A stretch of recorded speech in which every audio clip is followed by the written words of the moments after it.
each other every day. And I was like, you know what? Bless you. Bless you. So, Sorry. I asked my boyfriend at the time and he had like such a big problem with it, but I was honestly like, thank you for interrupting my story for the 100th time.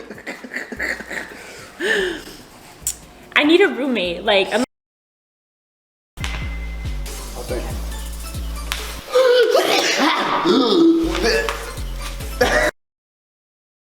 that's enough. That sneeze. You need to.